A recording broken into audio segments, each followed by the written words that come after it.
우리 이 두 분 오래간만에 만나니까 그동안 어,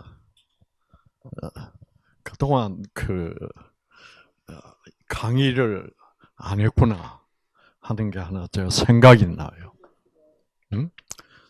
무슨 강의냐 하면 재생 강의입니다.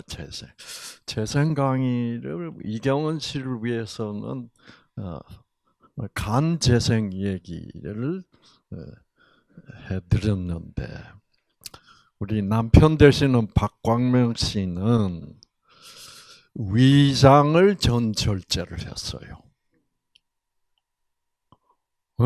근데 지금 43년을 지금 건강하게 살고 있는데 어떻게 위를 다 떼냈는데 그렇게 오래 살까요?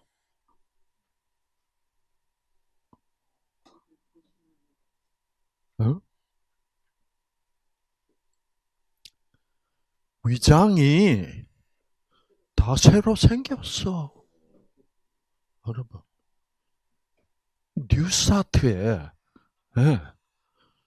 그러니까 하나님의 계획 안에 위장이 있어야 될 거 아니에요. 위장이 새로 생기고 우리 박화순 씨는 카나다로 이민 가시기 전에 폐결핵이 있어가지고 그래서 일단 이제 이민 신청은 이제 다 허가를 받고 이민을 했는데 과거 이력에 결핵이 있으면 그래서 6개월에 한 번씩 꼭 검사를 받아야 돼요. 그래서 이제 한국에서 폐결핵이 있었던 부분을 폐가 이렇게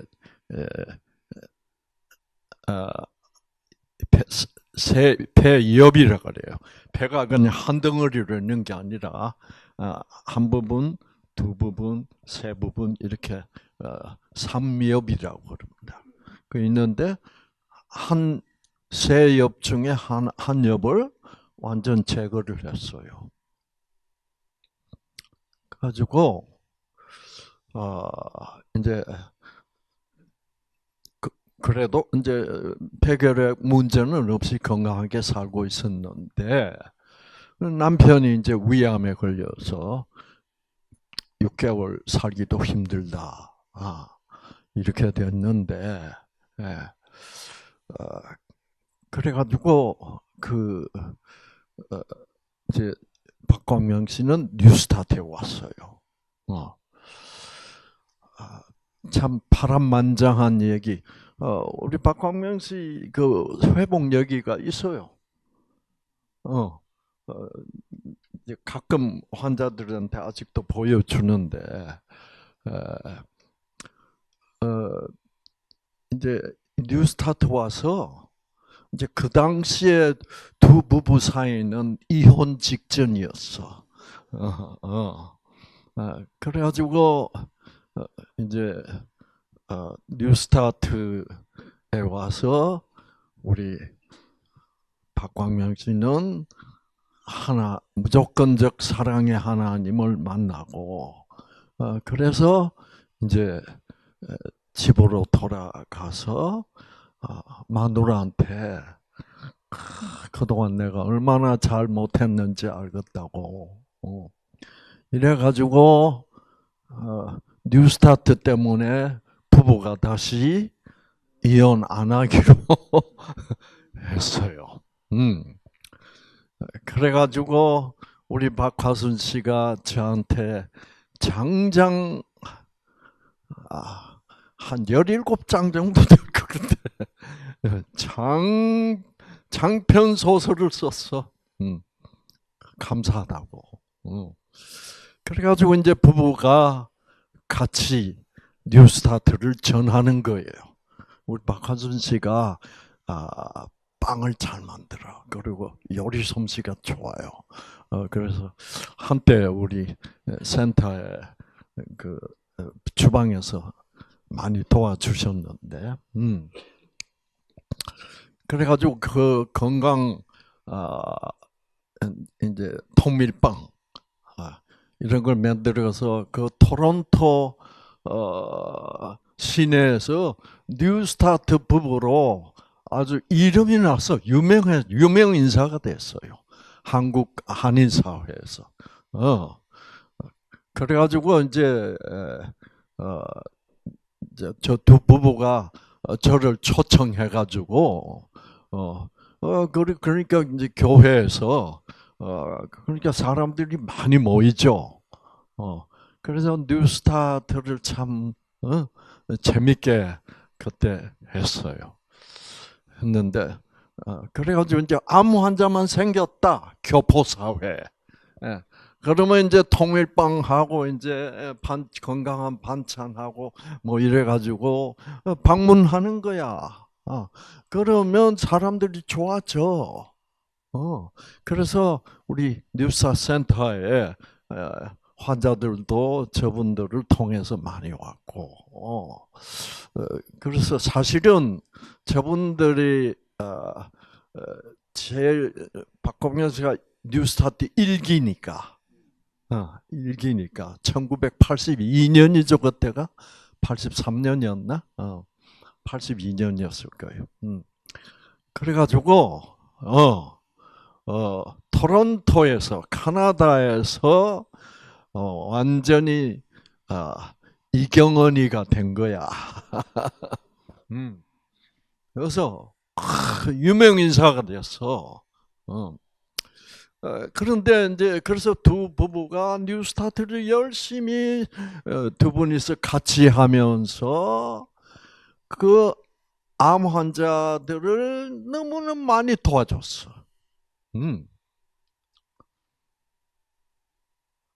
그래서 그렇게 계속 생활을 했어요. 하다가 그게 한 몇 년 후인지는 제가 자세히 기억이 안 나는데 어느 날 그 카나다 정부 보건소에 가서 이제 폐 검사를 또 해야 되니까 엑스레이 탁 찍었는데 거기 의사가 이상하다. 뭐가 이상하냐면 폐를 완전히 한 3분의 1 엽을 그 엽을 제거했잖아요. 그 제거한 그곳에서 폐가 생기는 거예요, 새로. 폐가. 그래가지고, 이야, 이거 이상하다. 그래가지고 또 이렇게 우리 또 찍으면 또 점점 더 커지고. 이래가지고 그게 수술해서 제거한 폐가 완전히 다시 재생했어요. 네. 그래서 하나님은 이렇게 인간이 떼내도 재생을 시키는데 하나님이 콩팥은 어떻게 재생시키게? 어떻게 재생시키게? 콩팥은 하나를 떼내면 어떤 현상이 생기냐고 하면 남아있는 한쪽 콩팥이 커져요. 새로 하나 만들기보다 아직도 남아있는 콩팥을 더 키워가지고 그래서 그걸 딱 떼내면 떼내는 즉시부터 콩팥을 제거하고 나면 즉시부터 재생이 시작돼요. 그게 이제 하나 생기가 하는 거예요. 그래서 예를 들어서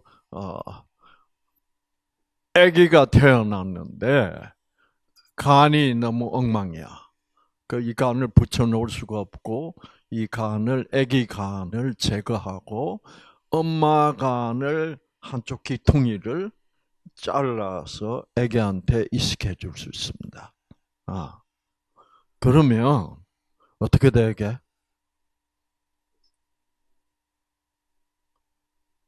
엄마 간은 곧 본래대로 돌아오고, 이 간 재생은 굉장히 빨라요.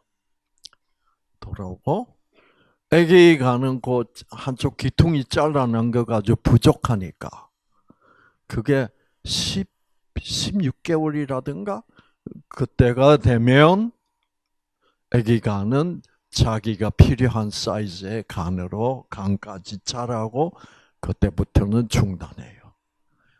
그러니까 여러분 이거는 인간의 힘, 우리 몸은 인간의 기술로는 그런 거 할 수가 없어요.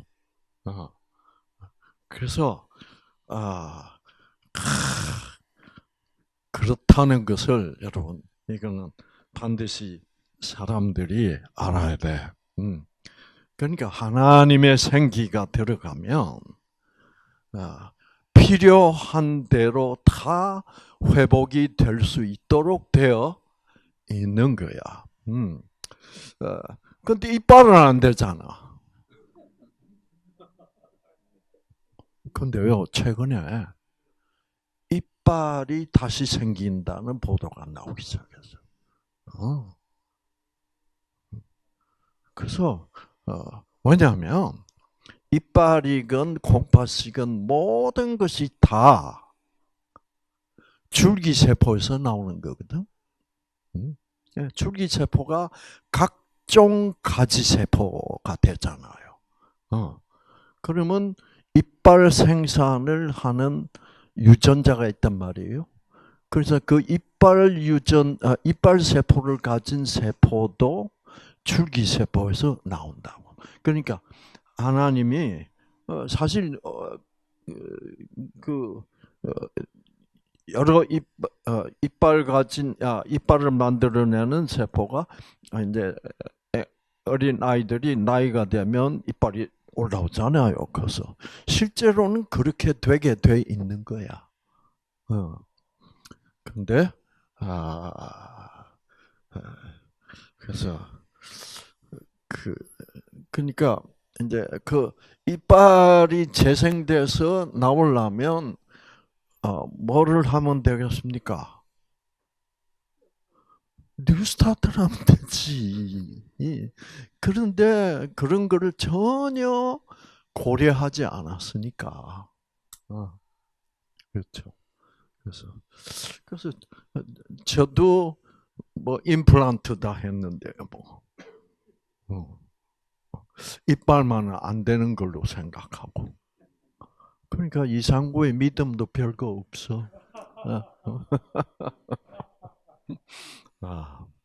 그래서 계시는 동안에 이 사람이 두목이요, 두목.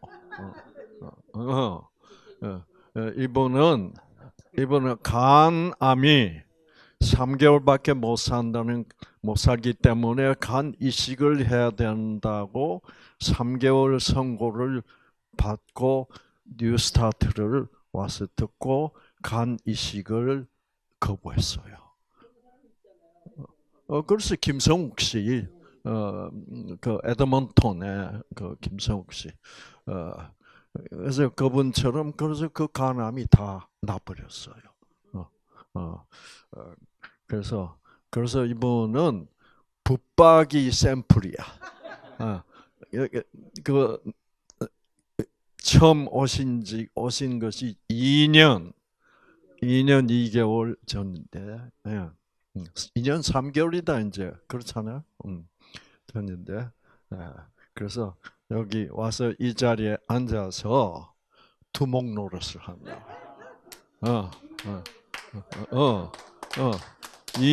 지난 2년 동안을, 그래서 제가 그랬어요. 우리 두목으로서는 박화순이가 선배다. 예,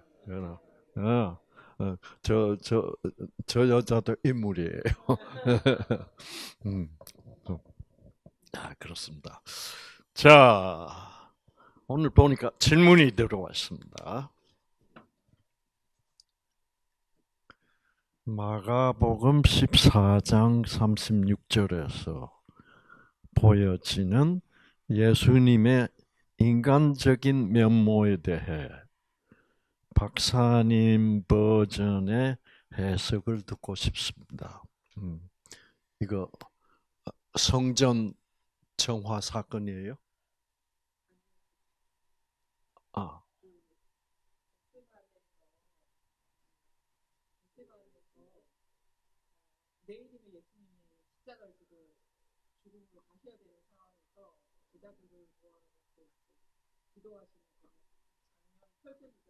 어. 자, 아까 한번 봅시다. 마가복음 14장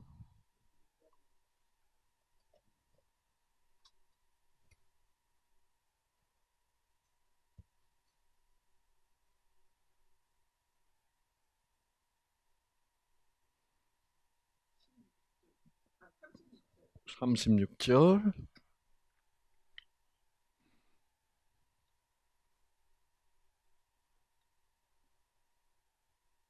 오.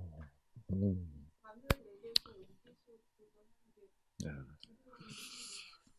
자, 사실 이 겟세마네 동산에서 예수님이 십자가에 못 박히기 이렇게 3일 전인가 그래요. 그럴 때 이 겟세마네 동산에서 예수님이 하나님께 드린 기도는 이거는 너무너무 중요해요. 그런데 저도 이 기도에 대하여 어떤 분이 이 기도에 대하여만 설교하시고 그 설명을 해주신 분의 설교를 제가 들어본 일이 없어. 그런데 제가 그 후에 이 기도를 보면 이 기도가 그냥 모든 것이 농축이 돼 있어, 이 속에. 굉장히 중요한 얘기입니다, 이거. 예. 자, 이게 지금 예수님이 겟세마네 동산에서 이제 십자가에 못 박히신 바로 예수님이 체포되기 전 바로 직전입니다. 예수님이 여기서부터 봐야 돼요. 내 마음이 심히 고민하여 죽게 되었다. 예수님이 솔직하게 얘기해. 자, 예수님이 죄 없는 하나님의 아들로서 죄 없이 오셨다. 그렇게 되면 이게 말이 안 돼요. 그렇죠? 죄 없이 왔으면 뭐예요? 나 십자가 그 정도 쉽게 해낼 수 있어? 지금 예수님이 이렇게 고백하시는 누구에게? 제자들에게. 제자들에게 고백하죠. 입장 서요, 안 서요? 안 서지. 하나님의 아들이 완전하게 죄 없이 오셨다면 이런 소리를 하는 게 아니지. 나 할 수 없어. 나 겁 안 나. 문제 없어. 그래서 지금 방금 뭐라 그랬어요? 인간적인 면모라고 말씀하셨죠? 그러면 성경은 예수님의 인간적인 면모를 가지고 있다. 우리하고 똑같은 면모를 가지고 있다는 것을 하나님은 정말 우리에게 보여주고 싶으신 분이라는 생각이 확신이 들어요, 저는. 이런 거를 왜 써놨어? 예수님이 연약한 모습인데. 그렇죠? 그래서 지금 주류 신학계 유명한 신학자들이 다 이거를 잘 설명하고 있질 않아요. 그래서 이 신학자들 무슨 얘기를 했나 보면 제가 볼 때는 이거를 보면 그다음에 그 다음 절 마찬가지로 예수님이나 나나 똑같으신 분이구나.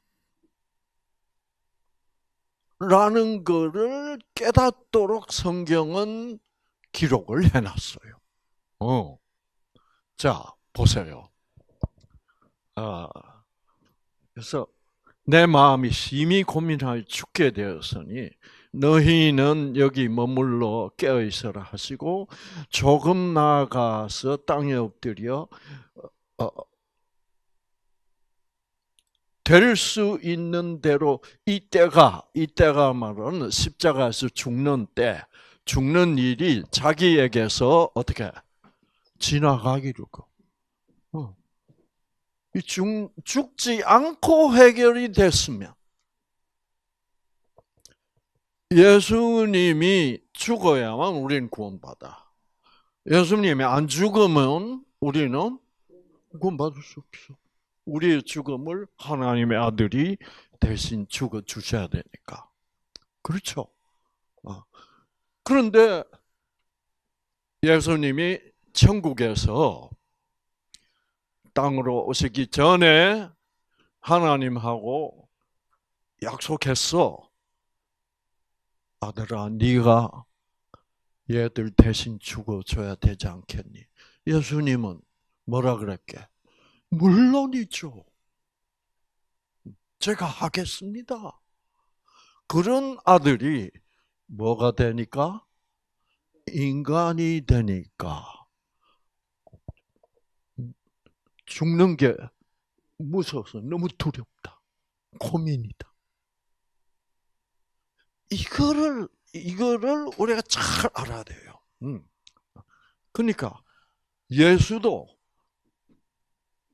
그러니까 예수님은 하늘에 계실 때는 하나님과 동등했습니다. 그렇죠? 동등했지만은 하늘을 떠나실 때, 그리고 인간이 돼서 이 땅에 오실 때는 그거를 뭐라고 표현하냐 하면, 아버지시여, 내가 창세 전에 가졌던 영광. 자, 여기 보면 요한복음 17장.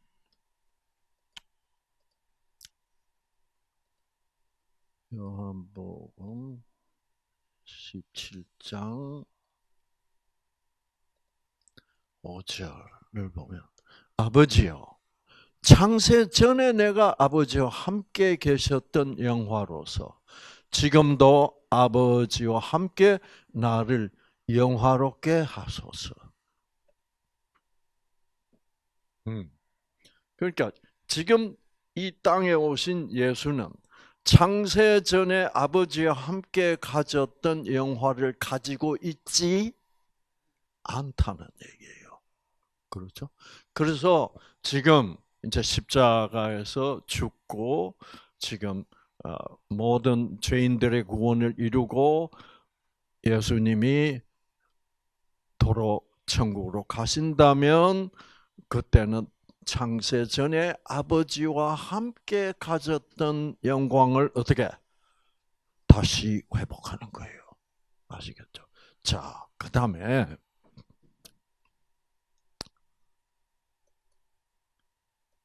이것은 히브리서 2장 14절 보면,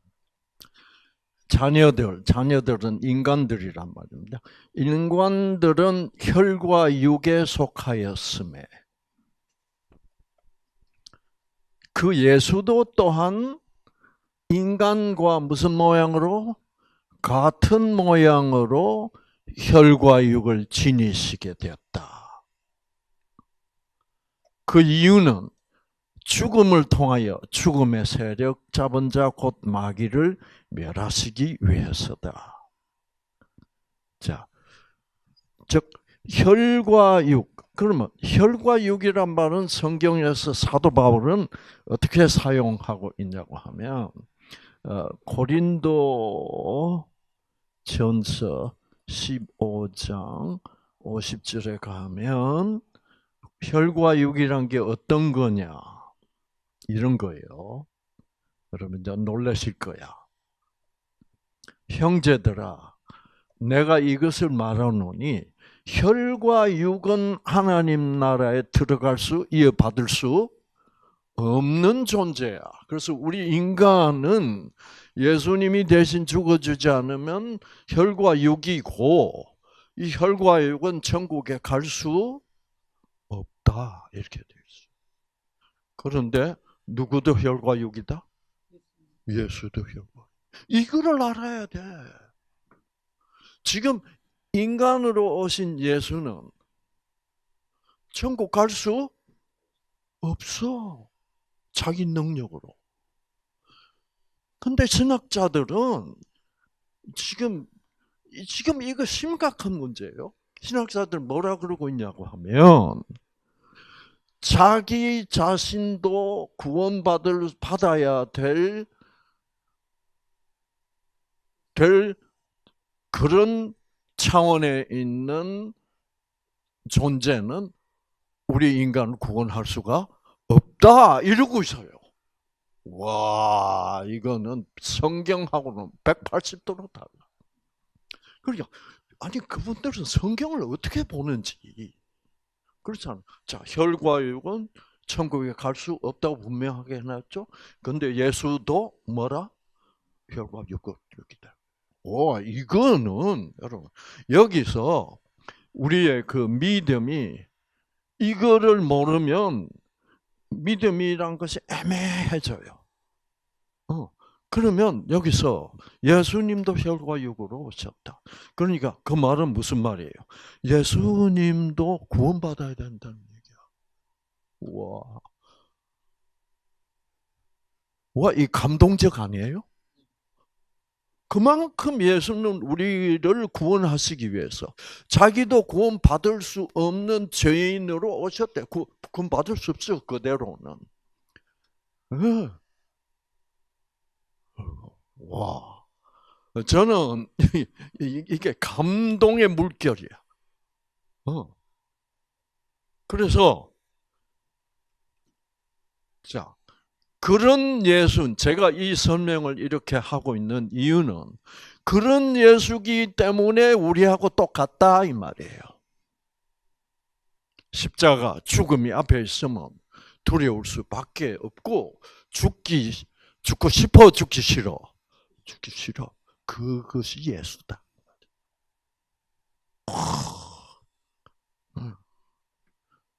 자, 그런데 자, 죄라는 건 뭐냐? 혈과 육의 생각 또는 육신의 생각이라고 합니다. 육신의 생각. 그러니까 나는 아버지의 뜻대로 이 온 세상 인류를 구원하기 위하여 아버지의 뜻대로 제가 가서 죽겠습니다. 그것이 합의한 거야. 아버지의 뜻과 아들의 뜻. 근데 겟세마네 동산에 예수는 뭐라 그래요? 안 죽을 수 없습니까? 예수는 이랬다 이 말입니다. 그런데요, 이제 이렇게 해석하는 것을 제가 설명하는 대로 들으면 그래요, 안 그래요? 안 그렇다고 얘기할 수가 없어. 그런데 제가 신학자들은 왜 이런 관점으로 예수를 보지 않는가? 예수는 죄 없다고 그래요. 예수는 죄 없다는 말이 바로 왜 이제 신학자들이 성경을 신학적, 학문적으로 보고 이걸 이해를 못해서 그런 얘기를 해요. 자, 왜 그러냐면 죄 없다는 왜 예수는 죄 없다고 그렇게 우기냐? 이때까지 제 설명한 대로 하면 예수는 죄 있어. 그렇죠? 죄 있으려면 무엇으로 구원받을 수밖에 없어? 믿음으로야. 예수도 믿음으로. 무엇을 믿는 믿음으로? 내가 죄를 지었을지라도 하나님은 나를 절대로 버리실 분이 아니다. 왜? 하나님의 사랑은 무조건적 사랑이다. 나는 그 사랑을 믿는다. 이 믿음을 보여드리면 내가 죄를 지어도 하나님은 나를 아들로 다시 받아 주실 것이다라는 믿음으로 구원을 받았다니까. 그거를 오늘 아침에 얘기한 뭐예요? 그게 예복이다 이 말이야. 믿음의 가죽 옷. 그러니까 예수도 구원받았던 길은 뭐예요? 역시 우리 인간처럼 믿음의 아담과 하와처럼 믿음의 가죽 옷을 받아 입음으로 구원을 받았다 이 말이야. 예수도 꼭 같은 과정을 거쳐야 된다 이 말이야.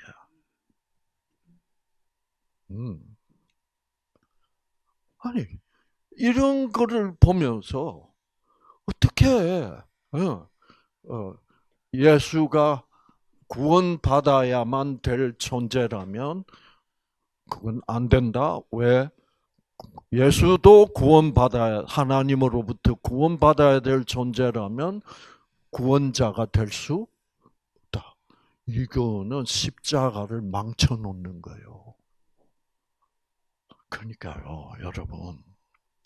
저는 성경 공부를 요즘 하면서, 이야, 이게 무시무시하구나. 뭐가? 사단의 계략이. 그게 빠져 있는 거예요, 지금. 그러니까, 뭐를 의논하고 있어요? 종교 통합을 의논하고 있다고. 왜? 이런 귀중한 핵심을 모르니까. 그래서 이런 걸 자세히 모르면 감동도 없고 그냥 뭐예요? 뭐 천국 가는 길은 여러 갈래 길이 있다. 높은 산이 있으면 그 꼭대기로 도달하는 방법은 여러 가지지만은 결국은 어디서 같이 만나잖아. 정상에서 같이 만나니까 우리 통합하자. 뭐 무슨 교 해가지고 서로 반목하지 말고 이제 그 차원으로 가고 있는 게 이제 사단이 그런 종교 통합을 하자. 그래서 종교 통합을 하자는 말은 이런 방금 제가 얘기한 예수교라는 것은 이거는 정말 오직 하나밖에 없는 이거 놀라운 진리란 말이에요. 이런 것을 모르면 뭐 기독교의 특징을 이게 특징이요 핵심인데 예복 이거를 모르면 통합해도 돼 안 돼? 통합해도 되지 뭐. 예. 사람들이 교회에서 예수님이 흠이 없다는 게 성경에 보면 베드로전서 1장 19절에 그렇죠. 오직 흠 없고 정 없는 어린 양 같은 그리스도의 보혈로 피로 된 것이라 해서 그렇죠. 그거를 근거로 해서 그 죄가 없으시다고 말씀하신 거거든요. 그렇죠. 그러면 예수님은 흠 없고 점 없어요, 안 없어요? 없어요. 언제 그랬어요? 인간이 되기 전에 그래야 돼. 인간이 되기 전에 점 있고 흠이 있다면 그건 자격 없어. 그렇죠? 그걸 알아야 돼. 그 다음에 그런데 예수가 죄가 없다고 자꾸 그런 식으로 주장하는 신학자들의 그 주장 이유는 제가 보여드릴게요. 이유는 자 여러분 이거 오늘 좋은 질문 해주셨는데 이게 참 핵심입니다, 여러분. 좋은 이유는 이제 이거를 알아야 돼. 히브리서의 4장 히브리서 4장 15절을 보면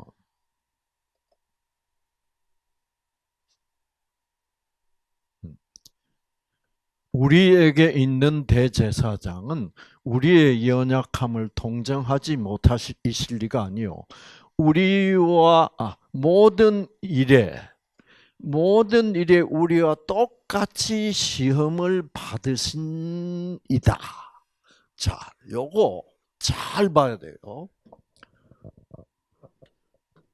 예수는 시험을 우리하고 다를 거 하나도 없이 다 우리가 받는 그런 시험을 다 받으신 분이다. 자, 요 말이요. 예수는 인간하고 똑같다는 말입니다. 왜? 여기 이제 야고보서. 자, 이제 맨 끝에 말은 뭐요? 죄는 없으시니라.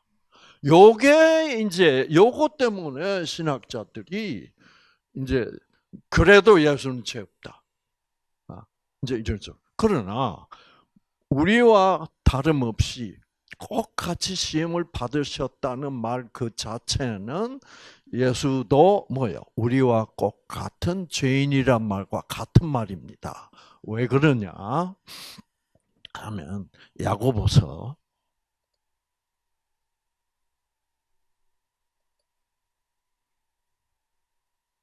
1장 13절 보면 사람이 시험을 받을 때 내가 하나님께 시험을 받는다 하지 말지니. 자, 잘 보세요. 누구는? 하나님은 악에게 시험을 받지도 아니하신다. 하나님이 죄 없는 신성이라면 시험을 받아 안 받아? 안 받습니다. 그런데 히브리서에는 뭐예요? 예수님은 우리하고 다를 것 없이 똑같이 시험을 받았다라는 말은 뭐예요? 예수는 시험을 안 받아도 되는 신성이 아니다 이 말이에요.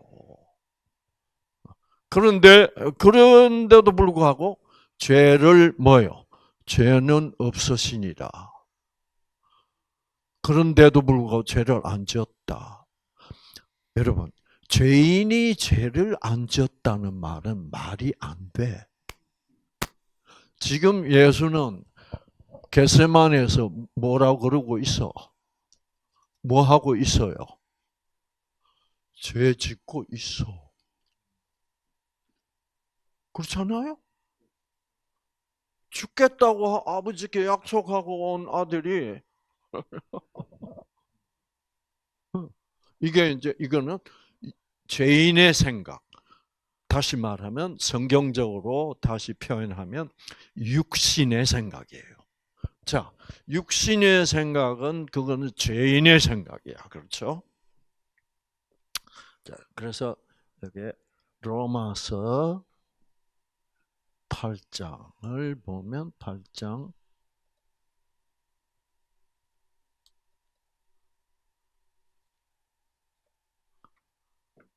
지금 이게 제일 성경 해석에서 제일 심각한 문제예요. 어떻게 그 제일 골치 아픈 거를 꺼내가지고, 이거는 아무 때나 꺼낼 수도 없어. 왜 이게 상당히 이렇게 복잡하잖아 지금. 여기저기를 다 정말 이게 분석을 해야 되니까. 응?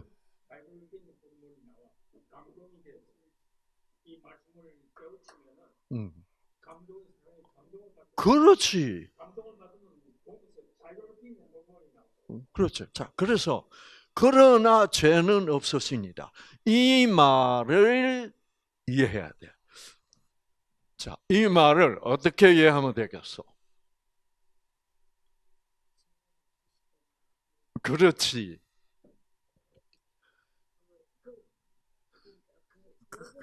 그렇지. 그 말이라고. 예복 입으면 죄인이 가죽 옷을 입으면 죄 있는 아담과 이브가 가죽 옷을 받아서 입는 즉시 아버지는 뭐라 그래? 우리 중에 하나처럼 되었다라고 그래. 그게 죄 없다는 말이지. 성경은 멋져. 진짜로 멋져 불어.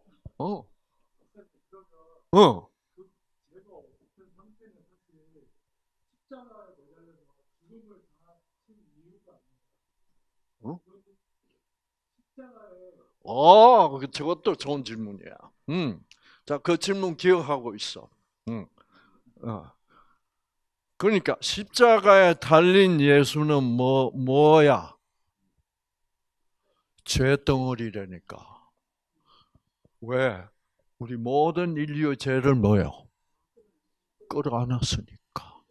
자기도 구원이 필요할 만큼 끌어안았으니까.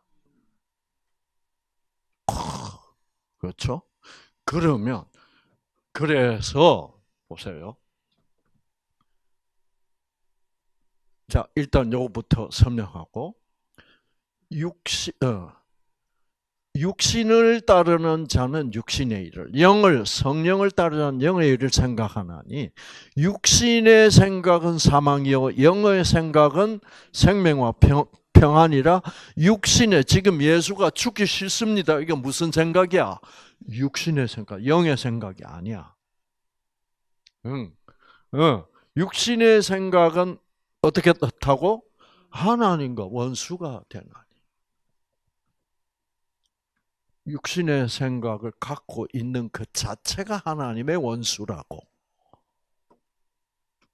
그러니까 예수는 하나님과 죽기 싫다고 할 때 그 육신의 생각이 올라왔어. 그리고 자기가 그 육신의 생각을 하고 있다고 고백해서 안 했어. 그러면 지금 하나님과는 뭐예요? 원수가 되어 있다. 지금 이 예수의 상태는 그 자체가 죄야 아니야? 죄지. 그래서 고린도후서 5장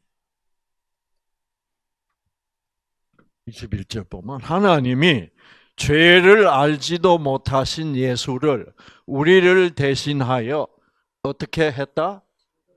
죄가 되게 하신 것은이에요. 죄로 삼으셨다는 말은 to be sin이에요. 영어로 하면 죄가 되게 하신 것은 죄가 됐어.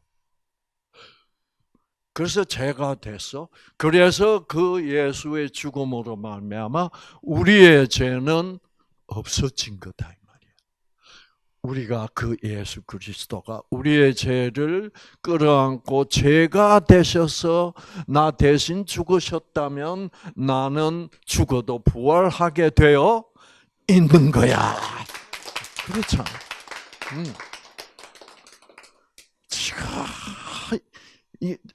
이게 제가 이제 최근에 와서 이거를 정리를 다 했어요. 그래서 이제 제가 줄줄 뭐 성경 구절이 줄줄이 나오는데 왜냐하면 제가 저도 그냥 예수님이 죄가 있는 분으로 오셨던 죄 없는 분으로 오셨던 뭐 너무 그렇게 따질 거 없잖아 이런 입장을 유지하고 있었는데 이게 아니야. 왜냐하면 요한 1서에 보면 예수님이 죄 없는 몸으로 오셨다고 생각하는 것은 예수님이 육신으로 오신 것을 인정하지 않는 영은, 육신으로 오셨다는 말은 죄 있는 혈과 육으로 오셨음을 인정하지 않는 영은 무슨 영이라? 적그리스도예요. 그게 적그리스도예요. 그 내가 이거 정신 차려야 되겠다. 이거를 구분해야 되겠다. 확실하게. 근데 뭐 저도 이때까지 그 유명한 신학자들의 책에서 이 신학자는 뭐라 그랬나? 이런 식으로 연구만 하고 칼 발트는 저는 사실 칼 발트를 좋아해요. 칼 발트는 육신으로 오셨다고 해요. 그러나 이렇게 예수님이 죄가 되었다, 이런 그런 것까지는 터치하지를 않아요. 그런데 대개 신학자들은 죄 없는 몸으로 오셨다고 그냥. 자, 그 예수님이 그러니까 십자가에 달린 예수는 뭐야? 죄야. 이제 그게 중요해. 지금 방금 질문을 그렇게 했잖아요. 예수님이 죄가 되어야 될 이유가 있어. 왜? 죄를 죽여야 돼. 그러니까 누가 죽으면 죄가 죽어버리는 거예요? 그 죄가 된 예수가 죽으면 죄가 없어진다 이 말이야. 응. 그래서 십자가 상에서 예수가 죽을 때 누구는 심판받은 거요? 사단은 심판받은 거예요. 그래서 사도 요한은 요한복음 16장에서 심판에 대하여라 함은 세상 임금이 심판을 받았습니다. 그렇게 돼. 자, 이제 이렇게. 자, 그러면 그래서 이런 말들이 옛날에는 제가 뭐 그렇게 깊이 생각하지도 않고 쓱쓱 지나가 버린 성경절인데 이런 성경절들이 너무너무 필요한 거야. 그래서 착착착착 조립을 하면 확실한 얘기예요. 그러니까 예수님은 겟세마네 동산에서 그래서 뭐라 그래요? 그러나 나는 살고 싶다. 이 죽음의 잔을 지나가게 해 주십시오. 이거는 예수님이 참 이거 보면 예수님과 하나님 사이는 솔직해도 너무너무 솔직하죠. 이게 관계라 이 말입니다. 이렇게 솔직한 나의 지금 자기가 죄를 짓고 있어도 나는 죄를 이렇게 짓고 있습니다. 내가 이렇게 혈과 육으로 변하고 나니 내가 이런 존재밖에 안 되네요. 그러나 아버지 나 사랑하시죠. 버리시지 않으실 것이죠. 그 믿음으로 구원받았단 말이에요. 예수가. 그 믿음을 누구의 믿음이라고 부르게? 예수의 믿음이라고 부릅니다. 성경. 그런데 이 예수의 믿음이 한국 성경에서 예수 믿음이라는 건 딱 한 번 요한계시록 그것도 자 여기 보면 요한계시록 14장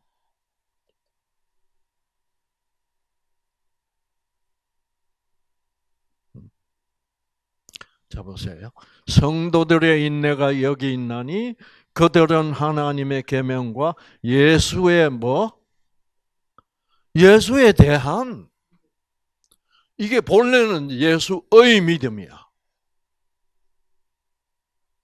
아시겠죠? 자, 보시겠어요? 여기 보면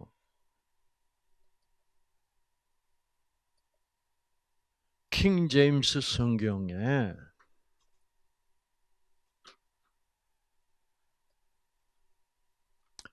keep the commandments of God and 뭐예요? 믿음, faith, 믿음이에요. faith of Jesus야. 이게 세월이 지나가면서 킹 제임스 성경에만 지금 이게 남아 있어요. 그리고 킹 제임스 성경에서는 예수가 하나님을 믿는 믿음을 기초로 해서 우리가 예수를 믿는 거다 이 말이야. 그러니까 우리가 예수를 믿는 것은 예수가 저렇게 아버지를 믿었구나 라는 믿음의 표본이다 이 말이야.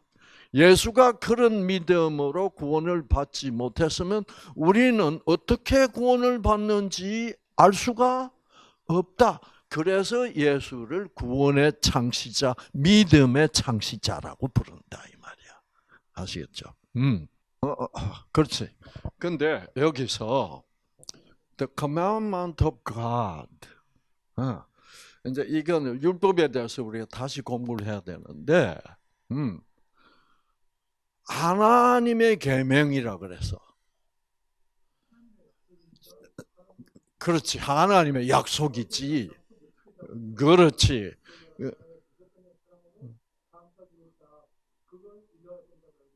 그렇지. 그리고 내가 지금 이 시간에 공부는 할 수 없지만 시간상 모세가 시내산에서 준 계명은 모세의 계명이라고 그러고 예수님이 내가 새 계명을 주노니 나는 너희에게 누구의 계명을 준다? 하나님의 계명을 준다. 그래서 마태복음 5장 보면 산상수훈에 보면 예수님은 모세는 너희에게 간음하지 말라라고 살인하지 말라라고 모세를 통해서 준 계명은 그렇게 기록돼 있지. 그러나 그게 아니야. 하나님이 내가 너에게 말하노니 나 예수는 그 계명에 준 본래 뜻은 뭐야? 형제를 미워해도 살인하라 하는 것과 같은 뜻이었다. 여자를 보고 뭐요? 음욕을 품는 것도 그것도 간음한 것이었다. 그것은 영적 율법이었지 도덕적 율법이 아니었다라고 이제 예수님이 해명하는 거예요. 그러니까 예수님이 모세의 계명을 진짜로 하나님의 계명, 영적 계명으로 바꾼단 말이에요. 복원시키는 거죠. 그런데 이제 사도 바울 같은 바리새인들은 그때까지 그 하나님의 계명을 무슨 차원에서만 지키면서 도덕적 차원에서 나는 다른 여자하고 잔 일이 없어. 그러면 나는 간음한 일 없어. 그런 차원에서 의인이다. 라고 사도 바울도 뭐예요? 죄인이야. 하나님의 계명에 따르면 죄인이고 모세의 계명에 따르면 뭐예요? 의인이지. 왜? 도덕적으로는 사도 바울은 의인이었지. 그러나 영적으로는 사도 바울도 우리나 자기나 다 죄인이라는 것을 깨달았으니까 사도 바울이 예수를 믿게 됐다 이 말이에요. 자, 그래서 이제 여기 보면 결국 모세 계명에 들어붙어 있지 말고 누구의 계명? 하나님의 계명은 그것은 우리 인간은 지킬 수 있어 없어. 그렇죠. 10계명을 영적으로 풀기 시작하면 지킬 수 없어. 살인하지 말라. 뭐 안 미운 사람 있는 사람 손 들어보세요. 우리 가장 가까운 마누라도 미운 때가 있는데. 천만에 계명 지킬 수 없는 죄인. 영적으로. 도덕적으로는 어떻게 해요? 저보다 착한 사람이 있으면 나와보세요. 저는 마누라가 아무리 애매해도 화 안 내요.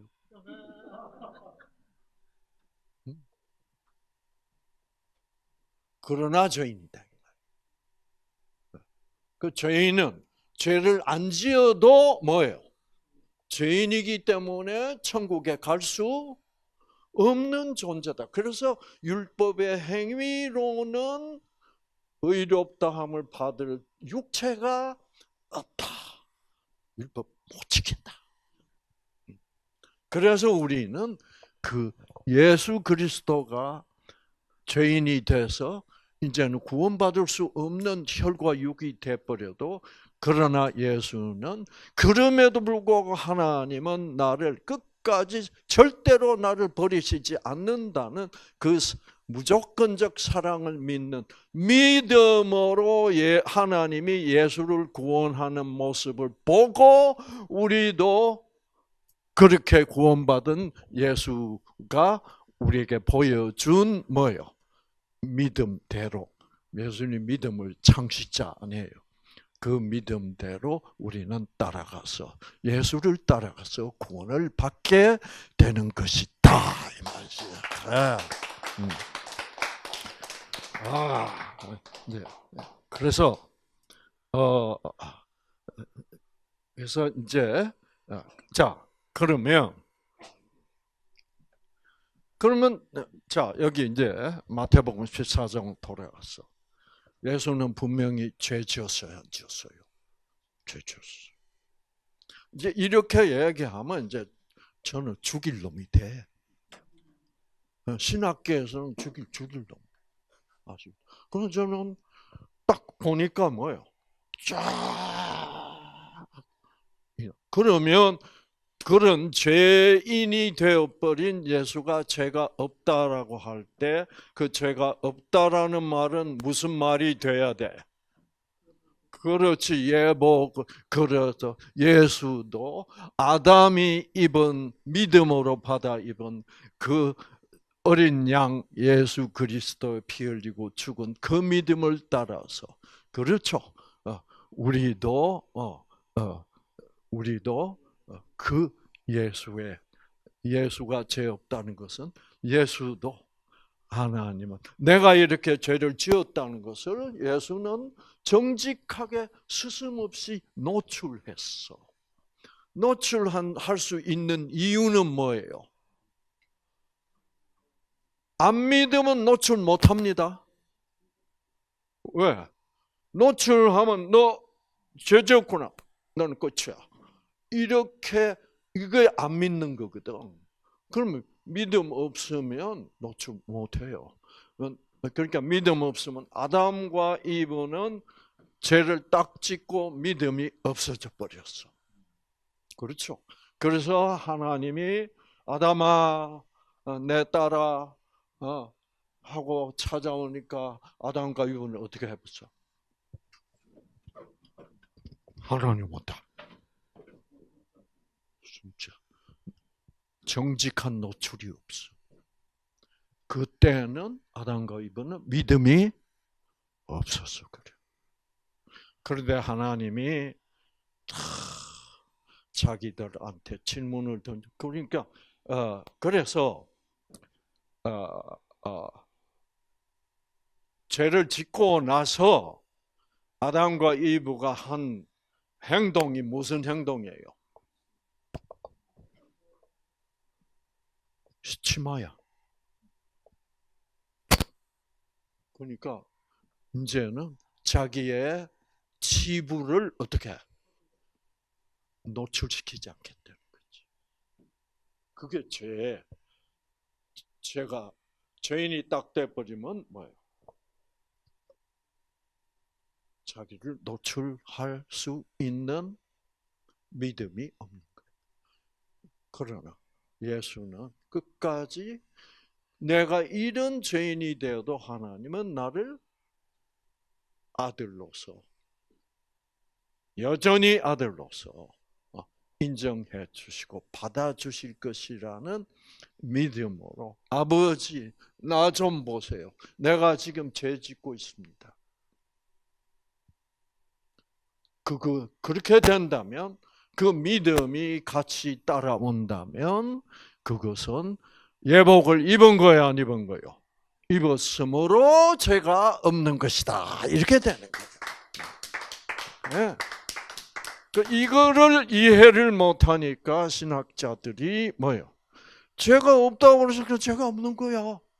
이렇게 생각을 해버리는 거예요. 이거는 그러니까 이것이 믿음으로 구원받는다는 그 예수 그러니까 이거를 뭐 신학적으로 신학적으로 크리스톨로지 그래요. 무슨 학? 네? 예수학이라 그래요? 예수론, 크리스톨로지. 네. 기독론, 그렇지 기독론. 네. 기독론에서 가장 중요한 것이 그 구원의 과정 속에 그 예복, 그 어린 양의 가죽옷, 예수가 어떻게 죽었냐, 그거를 깨닫고 그 예수의 믿음을 우리가 받아들이는. 그래서 예수의 믿음. 그래서 실제로 이 킹 제임스에서 나오는 대로 보면 갈라디아서 2장 16절을 보면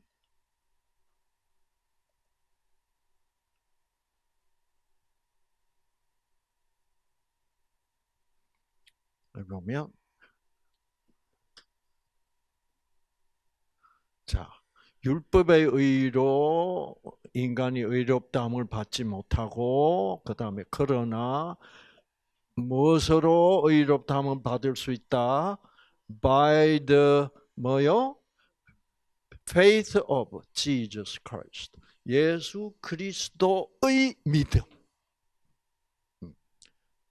그래서 이거는 예수 그리스도가 하나님을 믿은 그 믿음. 그래서 이 예수의 믿음 때문이고, 그리고 우리는 그렇기 때문에 예수가 그런 믿음을 우리에게 보여줬기 때문에 예수도 믿음으로 구원받았기 때문에 even we believe in Jesus Christ. 그래서 우리는 believe in Jesus Christ 말하면 우리는 예수 그리스도를 믿는 믿음을 가질 수 있다. 우리가 왜 예수 그리스도를 믿느냐? 예수 그리스도가 아버지를 믿은 믿음처럼 우리도 예수 그리스도를 믿음으로. 그래서 영어로는 확실히 달라요. 예수의 믿음과 우리가 예수를 믿는 거하고 그 완전히 달라요. 그런데 그 다른 점은 이 성경 갈라디아서 2장 16절 본문에 분명히 나타나 있음에도 불구하고 지금 영어 성경도요, 심판들은 다 예수 그리스도의 믿음을 다 없앴어요. 그러니 이게 뭔가 이게 심각한 음모 같아. 그러다가 왜 자기들이 모르겠으면 제거해버려. 자기들이 이해를 못하면. 근데 킹 제임스는 그 당시에 이 성경을 영어로 번역한 신학자들은 예수의 믿음의 중요성을 안 거야. 그래서 킹 제임스는 그대로 아직도 남아 있어요. 그래서 이제 한국말 성경 볼래요? 자, 오직 예수 그리스도 믿음으로 만났는 줄 아므로 우리도 그리스도 예수를 믿나니. 예수의 믿음 찾을 수 있어요, 여기서? 어? 없죠. 없어졌죠. 예수의 믿음이 사라졌어. 사실은 이게 예수의 믿음이 되어야 되는데 여기서 예수 그리스도를 믿는 믿음. 그래 놓고 보세요. 이게 예수의 믿음인데 예수 그리스도를 믿는 믿음으로라고 번역해 놓으니까 이게 말이 웃기게 되는 거예요. 여기 또 중복돼 버린 거예요. 우리가 그리스도를 믿는 믿음과 예수가 아버지를 믿는 예수의 믿음은 달랐다 이 말이야. 두 다른 거였어. 그게 내용은 같아도. 그렇죠? 그래서 그래서 여러분 저보고 어떤 여기 참가했던 한 분 미국서 오신 한 분이 박사님 성경을 추천해 달라고 그러는데 정말 성경은 알아서 껴야지. 어떤 성경이 제일 정확하다고 얘기할 수가 없어요. 왜? 이 성경 저 성경의 문제점들이 다 흩어져 있어. 그나마 제일 믿을 수 있는 것은 킹 제임스인데 이 킹 제임스도 문제가 있는 곳이 있어요. 그러나 근데 킹 제임스는 문장이 고체야. 옛날 구식 영어체라서 참 이해하기 어렵게 문장이 기록돼 있어요. 그래서 참, 그래서 그래서 여러분은 문장을 보면 안 됩니다. 뭘 봐야? 어떻게 기도하고 어떻게 성령의 음성을 듣고 진리를 따라가야 됩니다. 그래서 그러나 그 성경을 일단 뼈대로 하고 이상하네. 그러면 그때 가서 싸워야 돼. 저는 그 싸움을 하는 인생을 살고 있는 거예요. 왜냐하면 왜 그렇게? 왜 저는 싸워야 돼? 진짜 핵심을 얘기해야 이게 감동적이에요. 그냥 수박 겉핥기하고 뭐 어영버영 지나가면 여러분 유전자 켜질까 안 켜질까? 안 켜. 저는 지금 말씀으로라야만 살 수 있는 사람들, 환자들을 대상으로 하니까 저는 하여튼 그 핵심을 있는 그대로 성경이 기록한 대로의 핵심을 찾아낼 의무가 있는 거예요, 저는. 자, 그래서 우리 시간이 왕창 갔습니다. 그래서 기도도 짤막하게 하고 끝나겠습니다. 하나님, 예수님이 죄를 지었지만 아버지께서는 그 예수의 죄로 인정하지 않고 아버지의 그 무조건적 사랑을 아들 예수가 믿으면서 자기의 죄를 다 정직하게 드러내면서 아버지, 제 마음에 이런 마음이 있습니다. 그러나 아버지는 그래도 저를 버리시지 않으시죠. 이것이 이 순간이 바로 지은 죄일지라도 그 죄는 없는 죄가 된다는 것. 이 놀라운 복음의 핵심을 우리 모두가 앞으로도 확실하게 우리의 마음속에 자리를 잡도록 당신께서 주신 성령으로 역사하여 주시옵기를 예수님 이름으로 기도합니다. 아멘.